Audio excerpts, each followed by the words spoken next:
are playing the victim card. We are the one causing the tension. So that has been their consistent narrative. Sunod-sunod na ang mga naratibo ng China laban sa Pilipinas bago pa man idaos ang ASEAN Foreign Ministers Meeting na isinasagawa sa bansa. Kabilang dito ang paglalagay ng floating platform sa Baho de Masinloc, gayon din ang pag-angkin ng Chinese scholar sa Batanes. Sinundan pa ito ng paglabas ng monkey video hanggang humantong na sa harassment sa Ayungin Shoal at pagbomba ng water cannon sa mga barko ng Bureau of Fisheries and Aquatic Resources o VFAR at Philippine Coast Guard o PCG. Si Defense Secretary Gilberto Chodoro naniniwalang hindi ito nagkakataon lamang kundi may pattern umano ang mga ginagawa ng China laban sa Pilipinas. Let us not view, huwag natin tignan ang mga insidente isa-isa. Meron itong disenyo at may timing ito. Nangyari ito bago dumating si Wang Yi dito. Ganito rin ang pananaw ng political analyst na si Professor Renato De Castro. Ayon kay Professor De Castro, tila inuunahan na ng China ang posibilidad na gamitin ng Pilipinas ang mga pagpupulong sa ASEAN upang ilahad ang mga aksyon ng Beijing sa West Philippine Sea.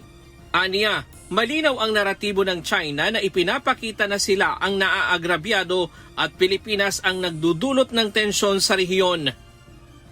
I think pinipreempay ng China na gamitin yung ASEAN event, no, to basically come out with our own narrative regarding the South China Sea issue. Although I don't think plano natin yon, pero China is looking at it from what we considered a worst case scenario. That we will use the ASEAN events, summit, ASEAN Regional Forum to bring out our narrative regarding Chinese aggression and expansion into the South China Sea. Isa sa mga halimbawa nito ang naging pahayag ng Chinese Ambassador tungkol sa tinatawag na Provisional Understanding sa Ayungin Shoal at sa BRP Sierra Madre. Ayon kay De Castro, ipinapakita sa bersyon ng China na tila kinikilala ng Pilipinas ang kanilang pag-aangkin sa lugar. Ngunit agad itong itinanggi ng Department of Foreign Affairs at sinabing walang katotohanan ang mga pahayag ng Chinese envoy. Fortunately, the Department of Foreign Affairs came out with a statement yesterday saying that what the Chinese ambassador said are all lies. Dagdag pa ng political analyst, ginagamit din umano ng China ang mga insidenteng ito upang isisi sa Pilipinas ang mabagal na usad ng negosasyon para sa Code of Conduct sa South China Sea na wala naman talaga silang interest dito. And another factor here is also, again, China has no interest in coming out with a Code of Conduct in the near future. But again, the Chinese are using all these incidents to again blame us for the failure of the negotiations that could possibly lead to a code of conduct by the end of our term as the ASEAN chairman. So they already came out with the Global Times, and a number of Chinese analysts are again blaming us.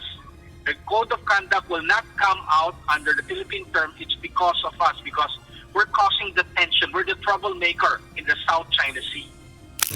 Gayunman, sinabi ng propesor na hindi pa rin tuluyang nangingibabaw ang naratibo ng China sa international community dahil nananatiling kinikilala ng European Union, Estados Unidos, Japan at Australia na ang China ang pangunahing nagpapataas ng tensyon sa West Philippine Sea.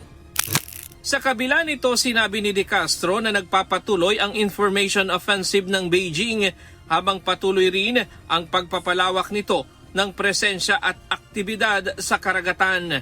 Ryan Lacanlale, UNTV News and Rescue.